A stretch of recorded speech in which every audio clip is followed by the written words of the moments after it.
Welcome to the Answers Yes podcast, where we interview some of the most interesting people that have said yes to opportunities in their life. We hope that through these stories, you can learn to create your own destiny by saying yes along the way. Join us as we explore the new series covering topics such as passion, integrity, and hard work. I'm your host, Jim Riley, and I hope you enjoy these interviews as much as I do. I believe that everyone has an important message worth hearing. Hello, and welcome to the Answers Yes podcast. Thanks for tuning in. I hope you're having a wonderful year so far. I've got school kids off and going. When I say wonderful year, I mean the school year. And things are feeling a little bit back to normal right now. And with that being said, I just feel like there's so many entrepreneurs that have come out of this summertime that have started businesses or looking to start businesses. And what I really wanted to do is provide some value as it relates to tools and marketing and resources for you to do that. So today I've got JP Clement on the phone. He's calling from New Mexico. Good morning, sir. How you doing? Great. Thanks for having me. It's my pleasure. You've got a great publicist that was very consistent in reaching out to me, so well done. Good to know. Somebody's done their marketing over there. But No. you know what really struck me when I saw the request come through? I love the name Boomtime. People. I don't know if it's a sports slogan for some, where it's like, "Boom, we got this." But that really stood out. So great job on the name. Thank you. Yeah. Thank you. But I really like what you're doing at your company. And before we jump into that, could you tell us a little bit about yourself, maybe some of your background, where you started in business, and ultimately what got you to where you're at today? Yeah, of course. As probably your listeners can hear, I'm not from the US. I grew up in France, went to college in Paris, and then decided that I wanted to achieve my dreams, and to do that I needed to move to the US. So I went and got an MBA, and right after that started in marketing with General Mills. That was a long time ago, so that was traditional marketing, typical brand marketing and CPG, consumer packaged goods marketing, and I did that for several years with a couple of different companies, and then decided to go, which at that time again was hot. The hottest trend in marketing at that time was direct marketing, and we're talking snail mail here, not anything else. So I'm dating myself a little bit, but that was what I got into. I did several years in direct marketing, and then kept an eye on the emergence of the internet. I'm kind of a tech geek, so I was interested in what was going on. I got my first AOL account, I think, in 1992. So I've been looking at it for a while and kind of was waiting for them for the industry to catch up with the rest of the world a little bit in terms of the type of people they needed there. And then so I jumped in digital marketing in 1998, again a long time ago. With Ticketmaster Online and City Search, and then stayed in the industry for pretty much ever, on the corporate side first, and then in 2006 I started working for a marketing agency, social media marketing, although it was not even called that at the time.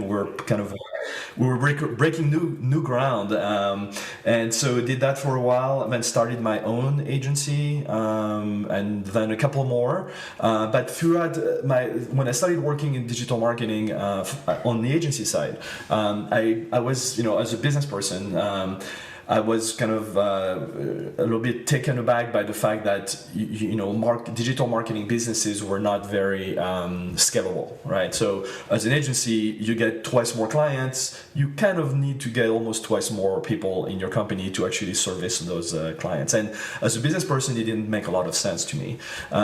So for 10 years, I had been thinking about how to productize marketing, digital marketing, how to create scale for agencies or marketing teams. And when I moved to New Mexico from Los Angeles for personal reasons, I started yet another agency, recognizing the market here was pretty different, and was trying to apply those principles I had kind of thought about for several years. And through that, I met the founder and CEO of Boomtime, who actually is also kind of like me, a serial entrepreneur, and was trying to replace himself because he had started another company that was taking off. So we had the most amazing meeting where we're like, oh my god, I've been thinking about the same thing for 10 years, and he had approached it from a very technical standpoint, because that was his background, and I had approached it from a very marketing slash product management standpoint, which is my background.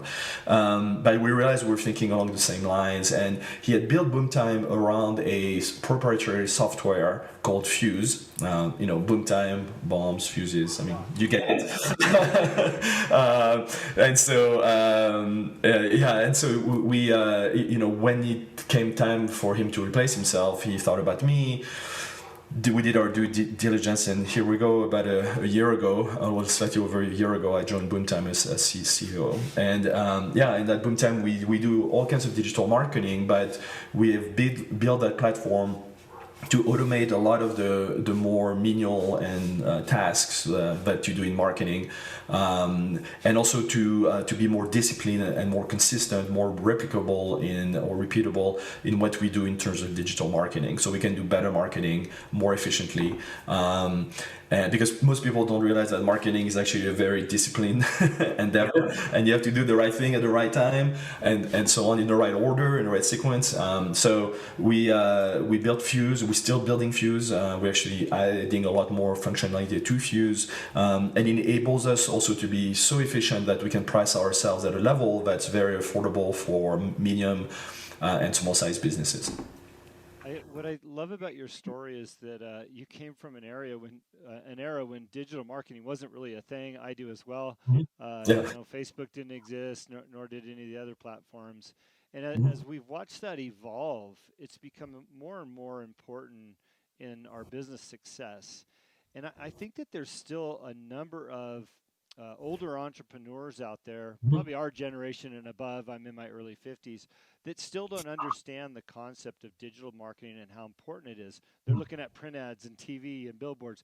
Could you talk a little bit about when that really transitioned and digital became so much more important as it relates to success now? Yeah, so it's interesting because I've lived through all these changes, right? And I've done all types of traditional marketing and all types of digital marketing. But I think for me at least, the inflection point was 2006 when I started working on the agency side.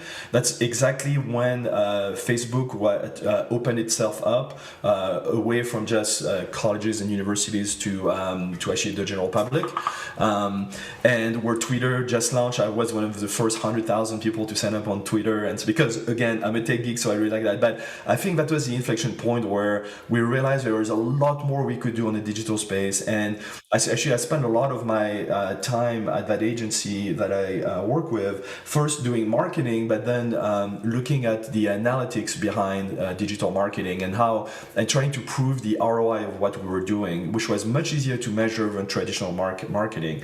And when after crunching through a lot of different numbers and everything, what came out very clearly was that digital marketing was way more efficient, got you better ROI, much better ROI than traditional marketing, and also was much easier to track and monitor than traditional marketing. So to me, that was kind of the inflection point where social media marketing started to become a thing and explode. And when Google was already in full stride, and you could do a lot of great SEM, search engine marketing, and things like that. But that really was, like this inflection point where you could tell that you could do better by doing digital marketing than by doing traditional marketing, and actually even better if you could combine the two at that time. And now, I think the separation has become very blurred in terms of traditional and digital. I mean, there are very few companies that will only do, for instance, a series of TV ads, right? They will do TV ads, and in their TV ads, they will have a URL, to point you somewhere on the website or to an Instagram account or something like that. I mean, it's become kind of one big, gigantic marketing universe. Yeah. JP, regardless of what got you to New Mexico, the other part of your story that I hear about you is that you had this background in a big city like Los Angeles, and I've been to New Mexico. I love it there. I like that it's small. I like that, it's very artsy. I could tell by your decor that you've fully integrated into New Mexico, and I love that. I think it's important for people to understand, especially in this day and age, that your business background translates into a future wherever that might be. You had an Mhm. aha moment with the interview of the founder of Boomtime. What was it that you think connected you so well with him and what his vision was? And you guys said, "Wow, we've been thinking about this," and he actually Mhm. handed the keys to the castle over to you. Yeah, I think that was this idea of, as entrepreneurs and business people, thinking strategically.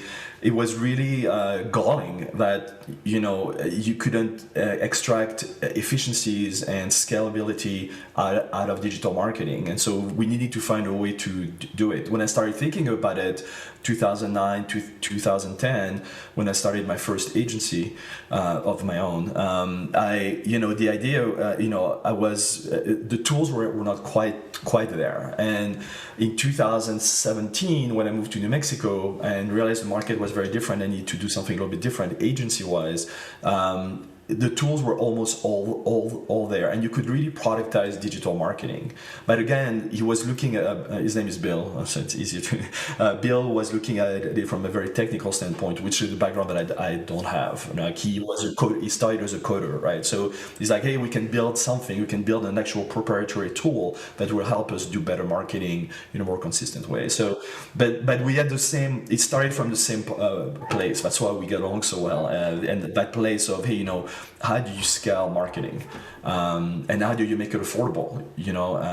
The reason I started another agency when I moved to New Mexico is because my clients in LA were paying me, my agency, a lot of money on a monthly basis that was not affordable to most businesses in New Mexico. As you said, New Mexico, it's a more rural state.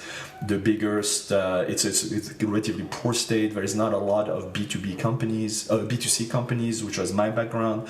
So the idea was to sell to B2B companies and do it in a very efficient way and at a price point that was affordable.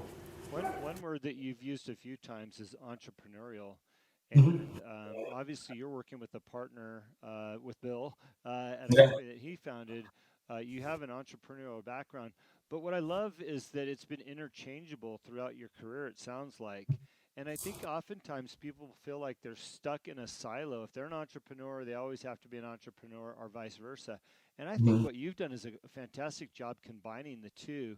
Can you just talk about that a little bit, transitioning out of one role and into the next? Yeah, so for me, kind of the transition happened. I mean, I knew right away after working for General Mills for a couple of years, I'm like, yeah, this is not really my kind of space. I learned a tremendous amount. I'm very grateful for the education in marketing that they gave me. But right away, I knew that I was not, it was not my kind of company. That I was more, it was too stodgy, too static. Everything was very bureaucratic, and there's a lot of politics and things like that I just didn't like. And so for me, transition was easy, and I went back and forth. So the second company that I worked with after General Mills was a much more entrepreneurial company, but still in the same space, in the CPG space. But when I joined the company, I think we're at $25 million in sales. It had started literally in the garage. The CEO and the COO of the company were two brothers who had started the company in their garage, literally. And so I like that attitude, that frame of mind, the fact that we're a small team doing incredible amount of things, and we grew the company in 3 years to 125 million from 25. So that was, that's the kind of things. But also worked with a lot of as a consultant or as an agency, and also I've been like employee number 13 at some startups and things like that. So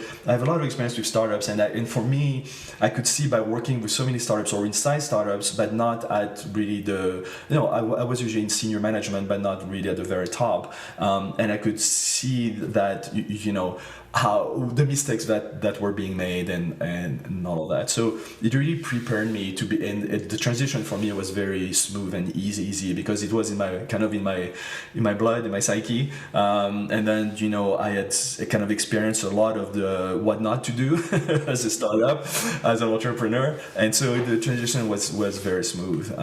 But I totally understand that it's not necessarily smooth for other people, and I know a lot. So for my first agency, for instance, I started